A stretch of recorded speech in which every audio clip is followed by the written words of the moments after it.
إلى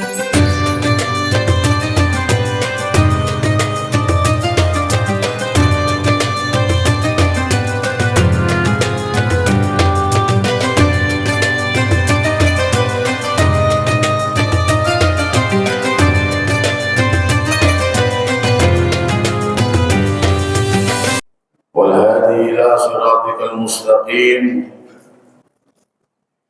وعلى آله وصحبه حق قدره ومقداره العظيم.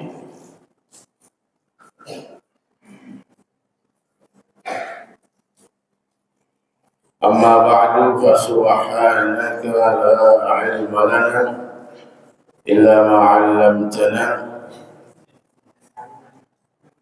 إنك أنت العليم الحكيم.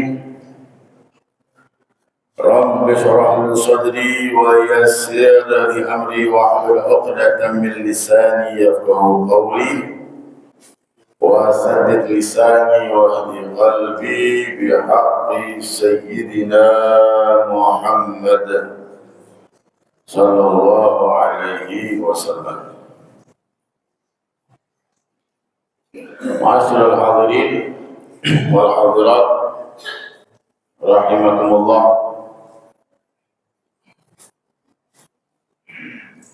Bulan ini adalah bulan Jumadil Akhir. Kajian Sirah Nabawiyah kali ini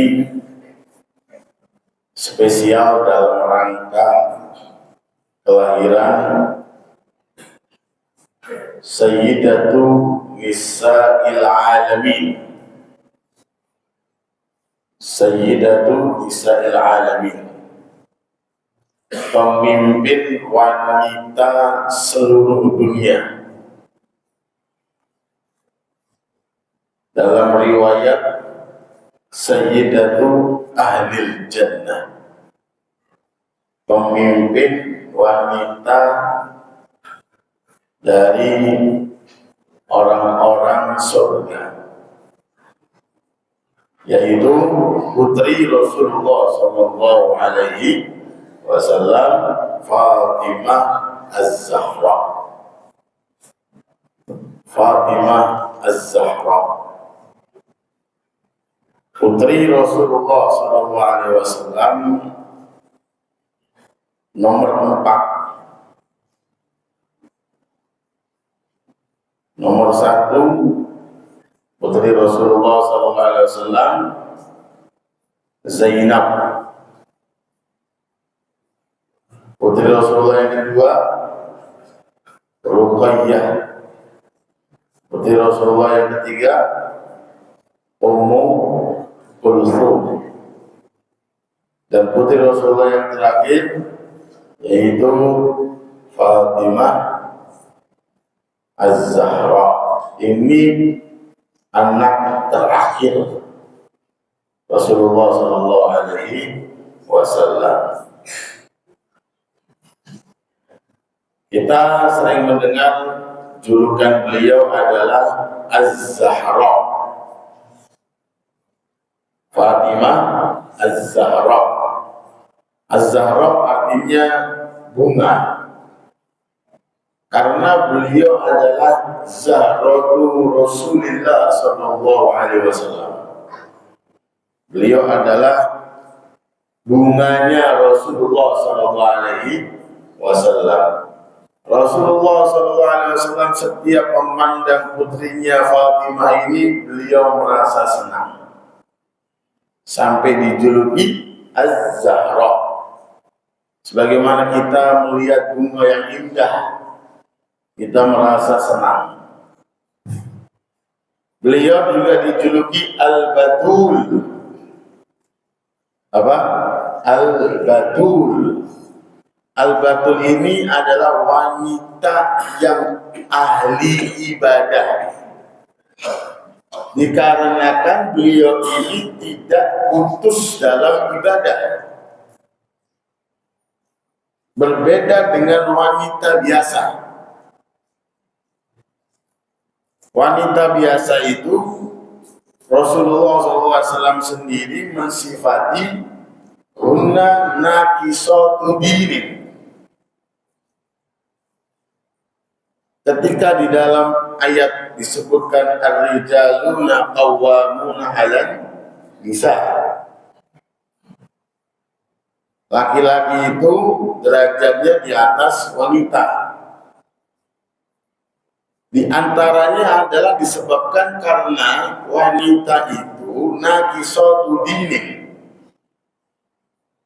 di dalam ketaatan itu kurang karena ada siklus haid dan nifas yang mana menyebabkan wanita ini tidak boleh untuk ibadah, tidak boleh sholat, tidak boleh tawaf, tidak boleh pegang Al-Quran, tidak boleh bawa Al-Quran, tidak boleh berdiam di masjid, tidak boleh puasa, tidak boleh membaca Al-Quran. Larangan-larangan untuk wanita yang sedang haid dan nifas. Haid setiap bulan, biasanya 6 atau 7 hari, maksimal 15 hari, minimal 24 jam. Nifas bisa 40 hari, maksimal 60 hari. Mereka dilarang untuk ibadah. Tapi tidak dengan Fatimah Az-Zahra yang dijuluki Al-Batul. Al-Batul yang tidak putus ibadahnya karena beliau tidak mengalami haid. Nifasnya hanya sebentar. Melahirkan putranya Al-Hasan dan Al-Husain, nifasnya sebentar. Setelah itu beliau suci, mandi dan bisa aktivitas sholat lagi. Biasanya wanita yang tidak mengalami siklus haid ini biasanya tidak bisa mengandung. Tapi tidak dengan Fatimah Az-Zahra Al-Batul yang tidak putus dengan ibadah. Bahkan ada satu waktu yang disebut atau dinisbatkan dengan beliau, namanya Sa'ah Fatimiyah. Sa'ah Fatimiyah, waktu di mana Fatimah Az-Zahra ini fokus untuk berzikir di waktu yang mustajab, yaitu setelah sholat asar pada hari Jumat. Setelah sholat asar pada hari Jumat sampai terbenam matahari. Beberapa hadis menyatakan tentang waktu mustajab di hari Jumat itu kapan. Ada ulama yang mengatakan di antara 2 khutbah Jumat. Namun pendapat yang kuat adalah setelah asar pada hari Jumat, di mana putri Rasulullah SAW ini langsung memfokuskan untuk zikir, berdoa, sampai dijuluki waktu antara asar dan maghrib pada hari Jumat dinamakan Sa'ah Fatimiyah. Sa'ah itu artinya waktu, Fatimiyah yang dinisbatkan kepada Siti Fatimah Zahra untuk ibadah, zikir dan doa. Inilah yang dimaksud dengan Al-Batul. Kemudian beliau dijuluki oleh Rasulullah SAW apa? Ummu Abiha. Ummu Abiha. Ummu itu ibu, Abiha ayahnya. Siti Fatimah Zahra itu mempunyai julukan gelar Ummu Abiha, ibu dari ayahnya. Kenapa? Karena Rasulullah SAW beliau merasa putrinya ini, yaitu Siti Fatimah Zahra, begitu perhatiannya kepada Rasulullah SAW, terutama sepeninggal istri Rasulullah, ibunda Siti Fatimah yaitu Siti Khadijah, sangat perhatian mengurusi keperluan Rasulullah SAW. Seakan-akan putri saya ini seperti ibu saya. Putri saya ini seperti ibu saya, sehingga mendapatkan julukan dari Rasulullah SAW, Ummu Abiha, ibunda dari ayahnya. Karena beliau mengurusi ayahnya Rasulullah SAW, terutama setelah wafatnya ibunda beliau, istri Rasulullah SAW yang bernama Siti Khadijah Al-Kubra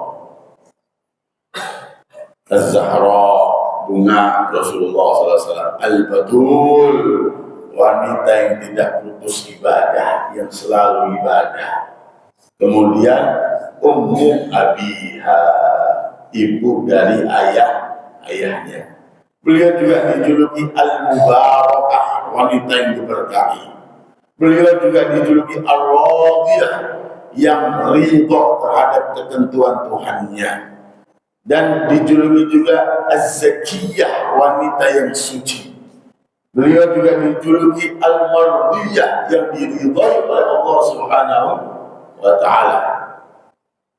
Kenapa? Karena ridhonya Fatimah, ridhonya Rasulullah SAW, ridhonya Rasulullah SAW, ridhonya Allah Subhanahu wa Ta'ala. Murkanya Siti Fatimah, murkanya Rasulullah SAW, murkanya Rasulullah SAW, murkanya Allah Subhanahu wa Ta'ala. Inilah keistimewaan putri Rasulullah SAW. Dan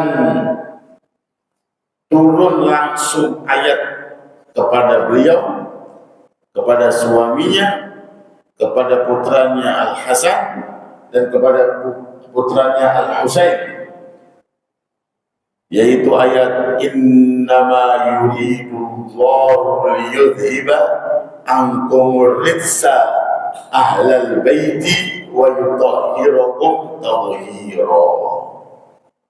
Innama sungguh yuridullahu, Allah telah berkehendak, liyudhiba ankum, menghilangkan dari kalian. Kalian adalah Rasulullah SAW, putrinya Fatimah Zahra, suaminya Ali bin Abi Thalib, dan kedua putranya Al-Hasan dan Al-Husain. Ankum, kalian. Allah berkehendak untuk menghilangkan apa? Al-rijsa, yaitu kotoran-kotoran dosa. Ahlal bait, wahai keluarga Nabi. Wa yutahhirakum tathhira, dan Allah berkehendak untuk mensucikan kalian dengan sesuci-sucinya. Makanya julukan Al-Fatimah Zahra adalah Az-Zakiyah, wanita yang suci. As-Sayyidah Fatimah Zahra ini, sekali lagi ma'asal hadirin hadirat rahimakumullah, lahir pada bulan seperti ini, yaitu bulan Jumadil Akhir, tepatnya pada hari Jumat tanggal 20. Sekarang tanggal 24 Jumadil Akhir. Bentar lagi masuk bulan Rajab.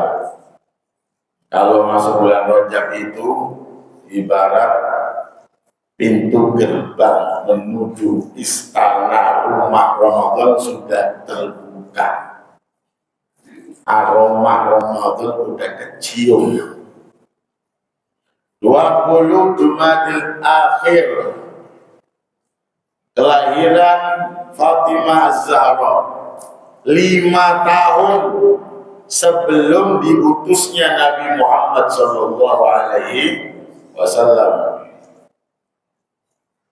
Ketika Rasulullah usia 35 tahun.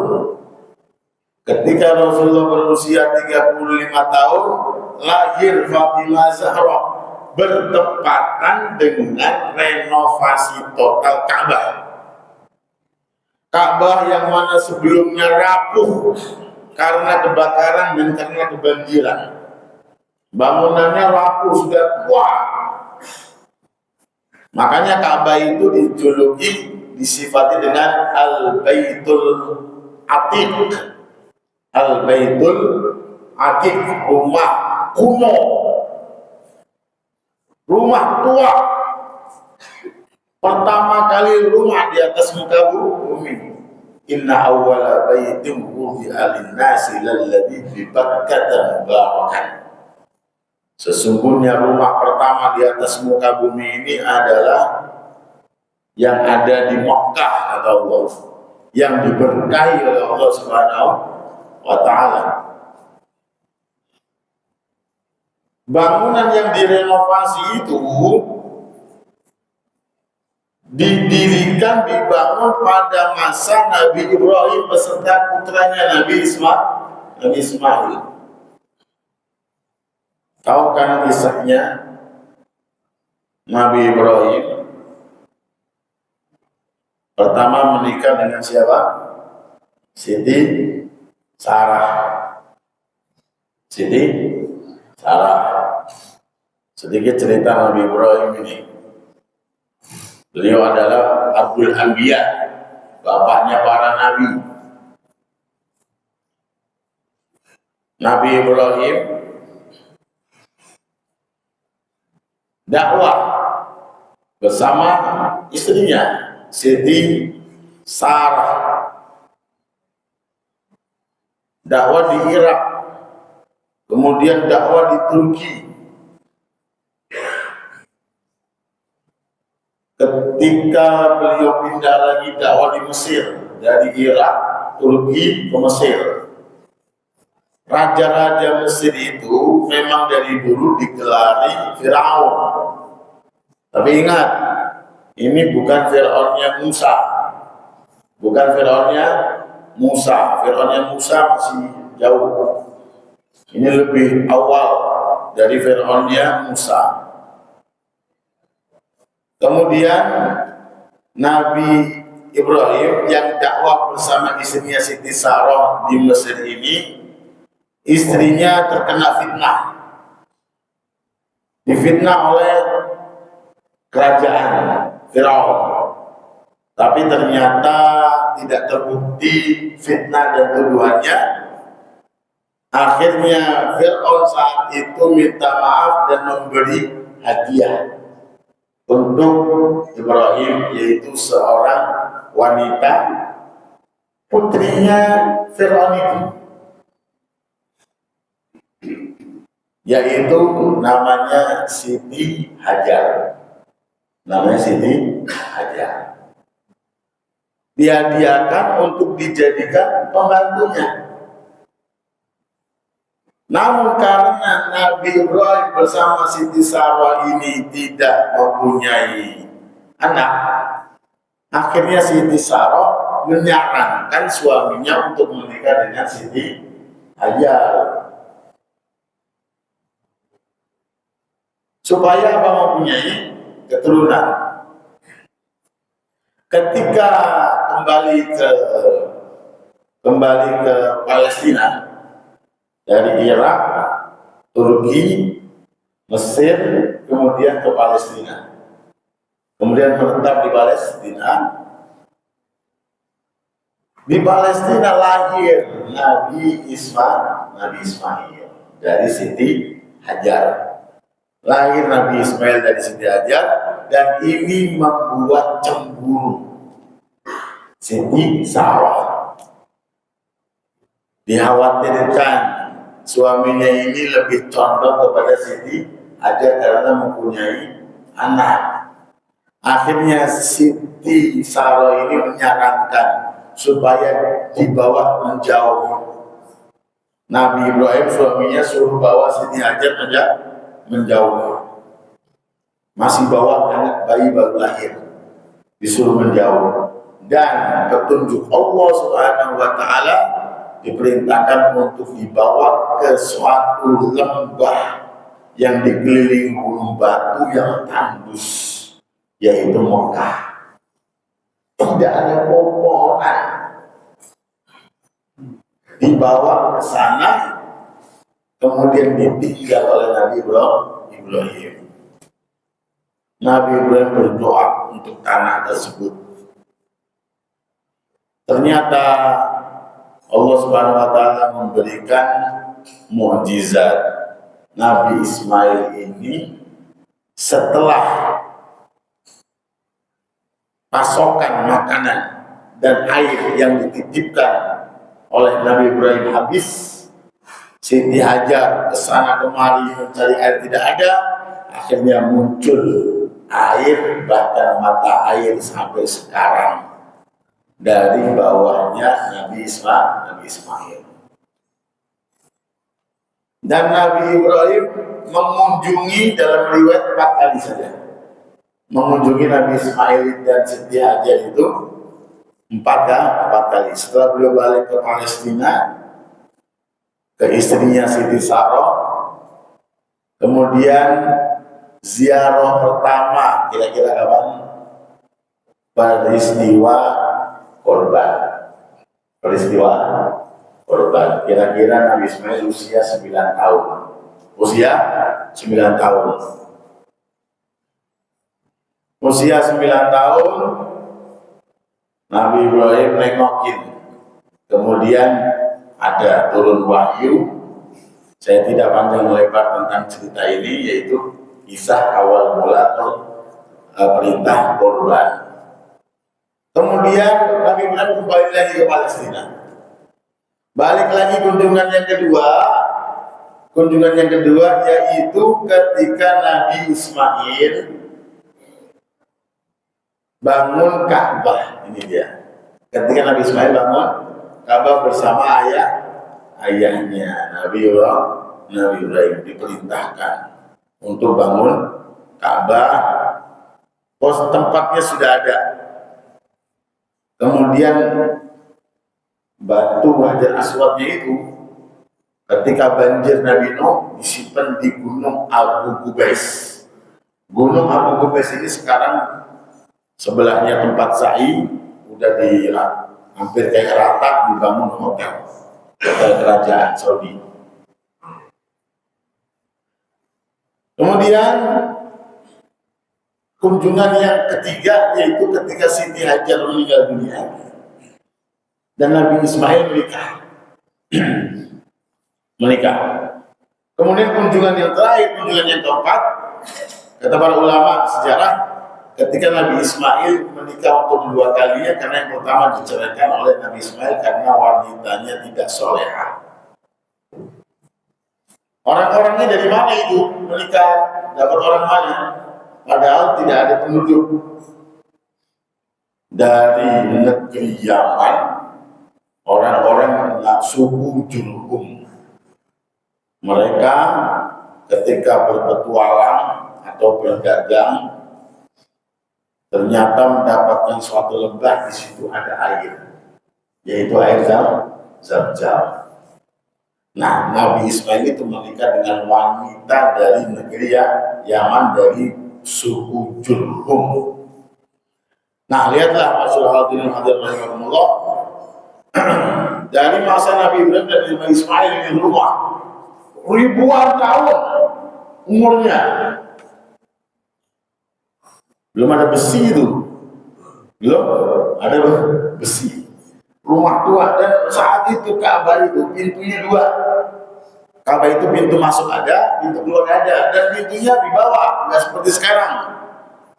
Pintunya di bawah, pintu masuk, pintu keluar. Jadi pintu masuk yang sekarang tapi di bawah, pintu keluarnya tepat sejajar dengan pintu masuk, pintu keluar. Dan bentuknya itu persegi panjang.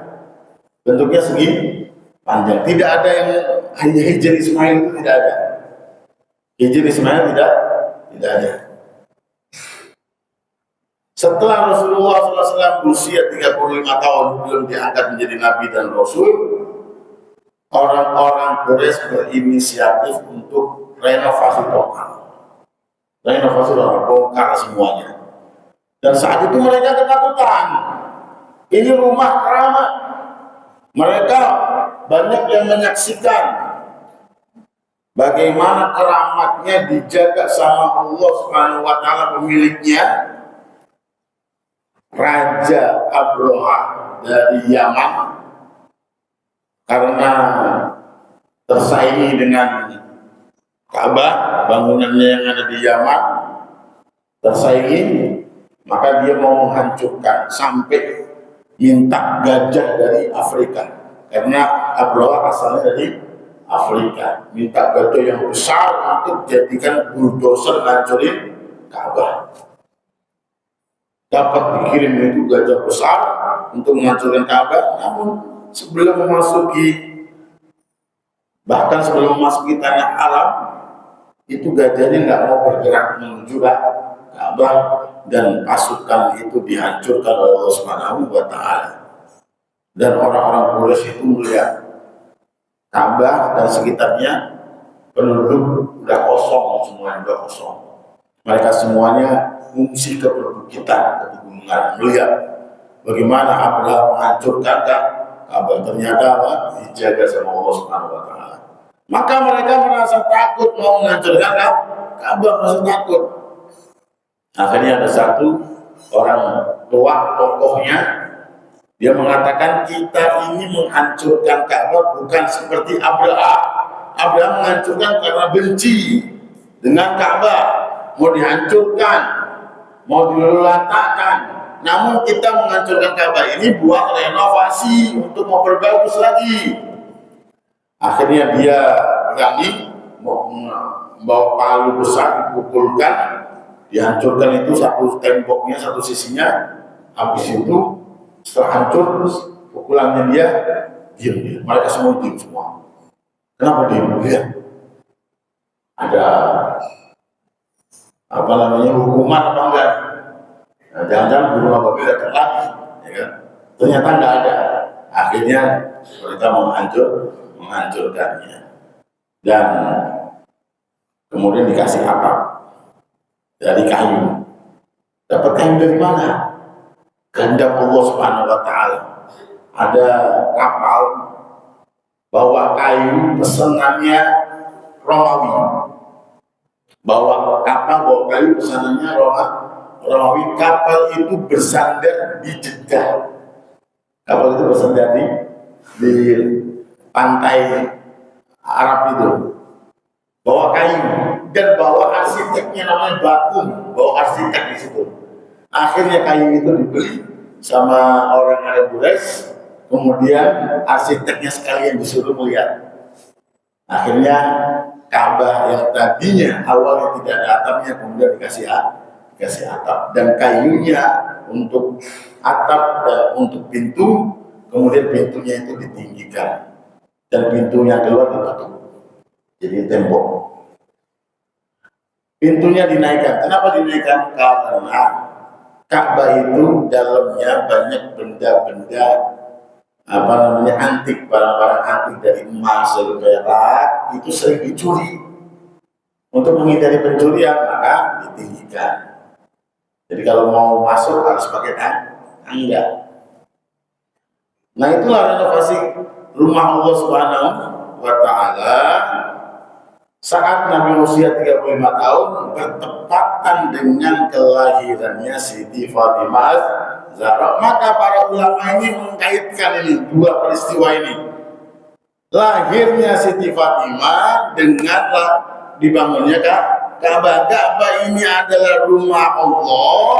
Adapun lahirnya Siti Fatimah ini yang akan menurunkan rumah tangga keluarga Nabi Muhammad SAW, karena keturunan Nabi Muhammad itu dari Siti Fatimah Az-Zahra, dari kedua putranya Al Hasan dan Al Husain. lahir Siti Fatimah, lahirnya rumah tangga Nabi Muhammad, dan bersamaan dengan renovasi rumah Allah Subhanahu wa taala ini dijadikan keterikatan oleh para ulama.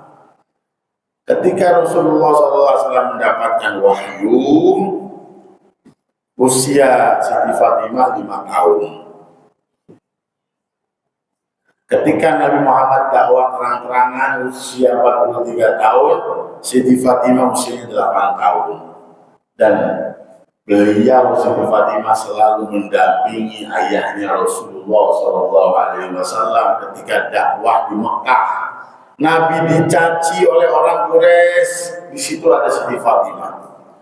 Bahkan ketika Rasulullah sedang sholat, sedang sujud, punggungnya dikasih kotoran jerawat ontak yang sangat berat dan bau.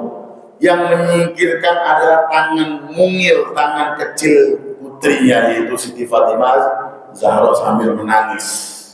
Menyingkirkan itu kotoran jerawat ontak yang ada di atas punggung Nabi Muhammad ketika beliau sedang sujud.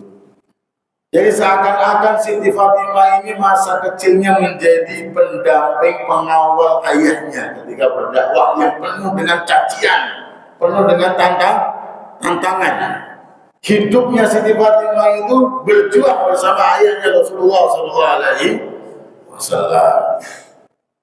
Nah, kemudian setelah beliau berusia 18 tahun, 2 tahun setelah Nabi Muhammad hijrah tinggal di Madinah, beliau menikah dengan Sayyidina Ali bin Abi Thalib karramallahu wajhah. Dan rumahnya itu samping persis rumahnya Rasulullah SAW.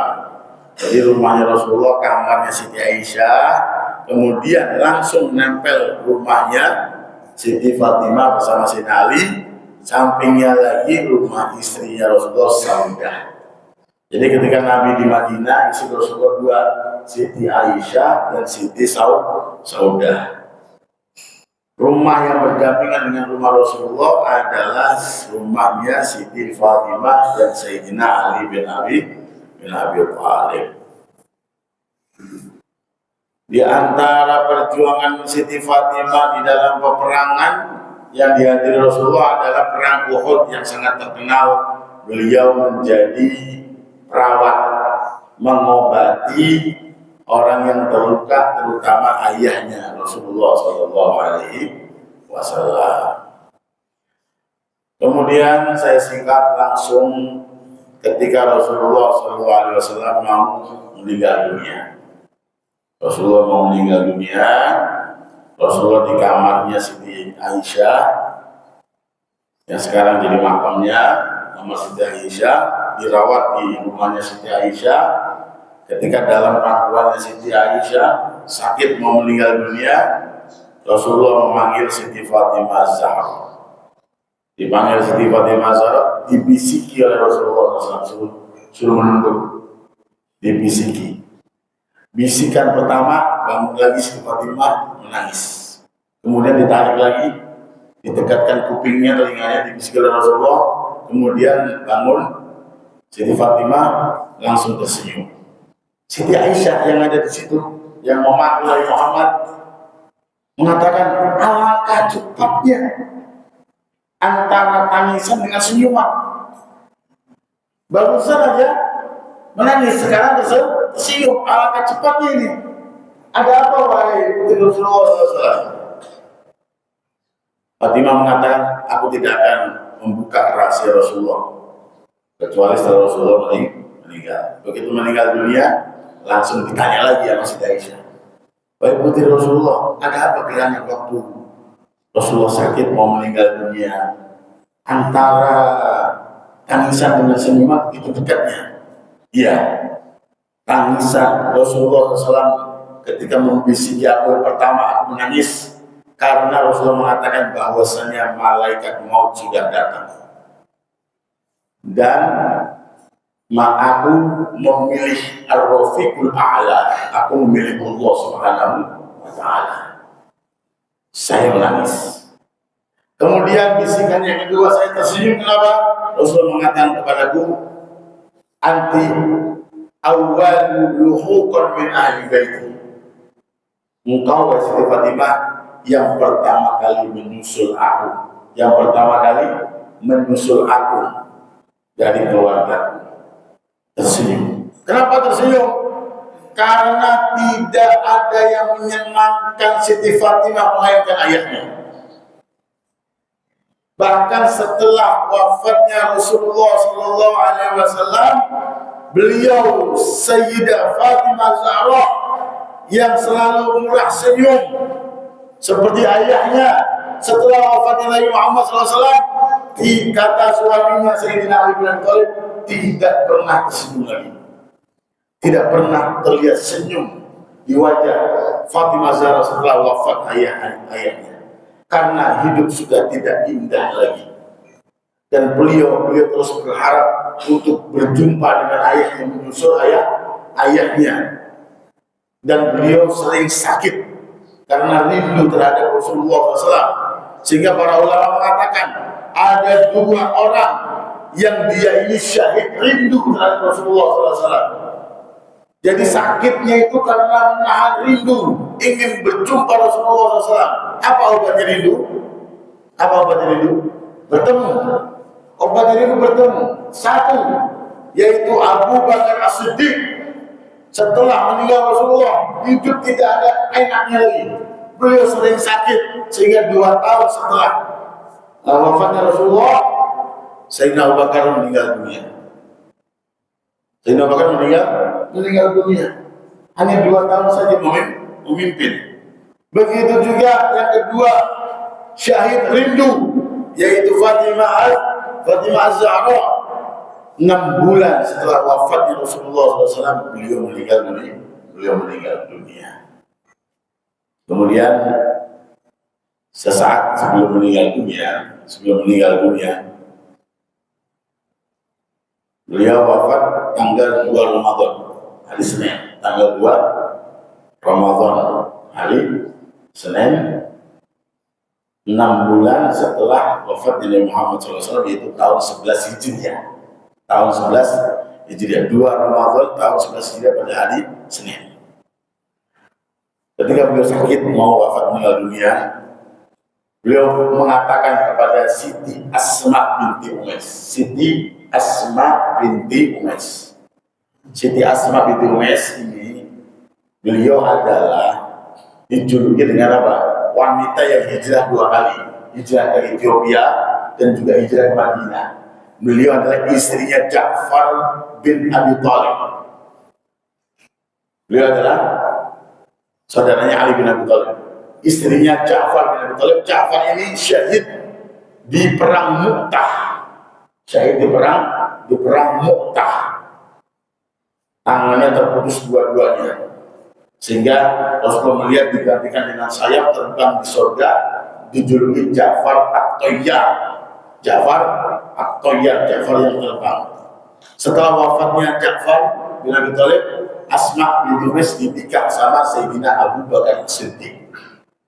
Setelah Abu Bakar Siddiq wafat, dinikah sama Ali bin Abi Thalib. Jadi ada beberapa wanita sahabat Nabi itu menikah dengan beberapa sahabat. Tapi sahabat itu meninggal syahid begitu. Sampai ada wanita yang menikah dengan 4 orang sahabat yang terkenal. Karena apa? Syahid meninggal dunia. Asma binti Umais, suami pertamanya Ja'far bin Abi Thalib, Ja'far At-Tayyar, syahid. Kemudian dinikah oleh Abu Bakar As-Siddiq, khalifah, dinikah oleh Ali bin Abi Thalib. Nah,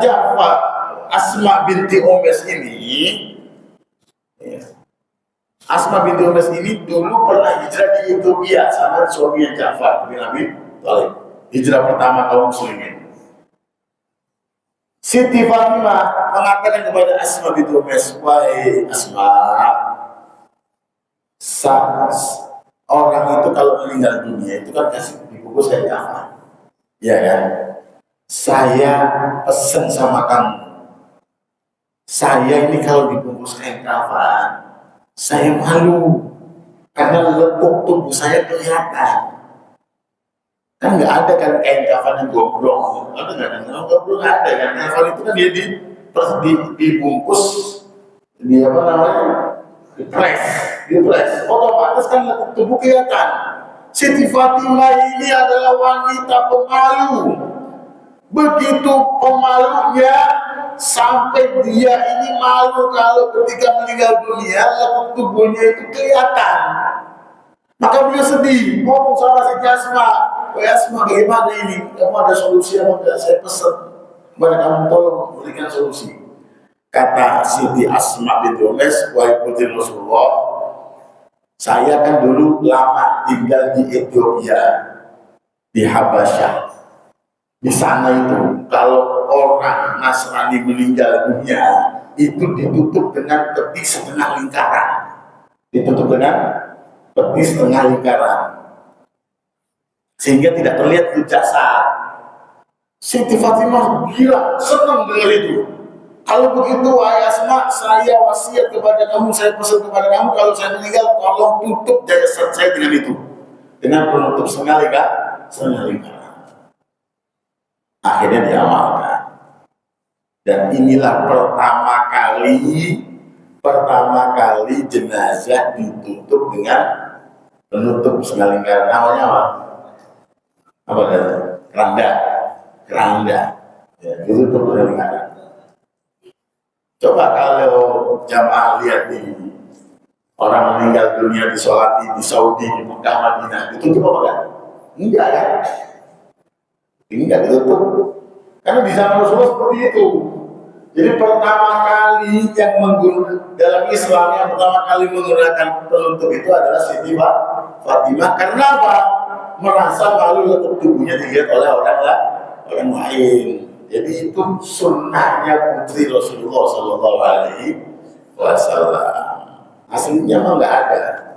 Makanya sampai sekarang di Saudi Arabia, di Mekah, di Madinah, kalau kita lihat orang disolati jenazah nggak ada di bawah ke pemakaman baki, pemakaman maklah itu nggak ada tutupnya. Ditutup pakai sorban aja. Inilah beliau sebagai contoh buat wanita bagaimana malunya beliau.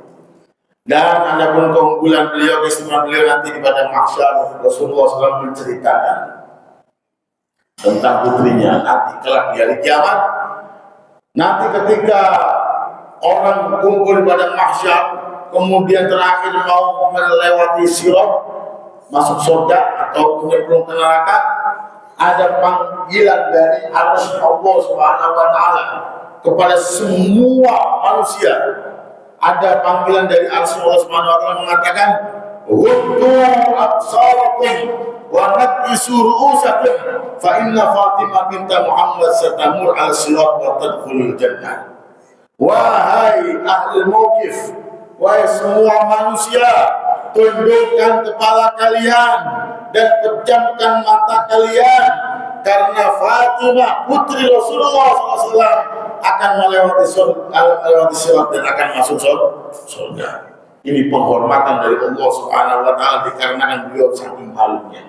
Saking malunya di dunia, satu-satunya manusia yang mana ketika akan melewati sirat, semua manusia diperintahkan untuk menundukkan kepalanya dan menutup matanya. Karena Fatimah binti Rasulullah, putri Rasulullah akan melewati sirat dan akan masuk surga. Semoga Allah Subhanahu wa taala kumpulkan kita semuanya bersama keluarga Nabi Muhammad sallallahu alaihi wasallam, bersama sahabat Rasulullah sallallahu alaihi wasallam, dan semoga Allah Subhanahu wa taala berikan kekuatan untuk kepada kita semuanya, terutama kepada kaum muslimat, untuk mencontoh putri Rasulullah sallallahu alaihi wasallam. Allahumma hadina bihudak waj'alna mimman yusari fi ridhak wa la tuwallina waliyan siwak wa la taj'alna mimman khalafa amraka wa 'asak. Hasbunallahu wa ni'mal wakeel wa la hawla wa la quwwata illa billahil 'aliyyil 'azim. Sallallahu ala sayyidina Muhammadin wa ala alihi wa sahbihi wa sallam walhamdulillahi rabbil alamin.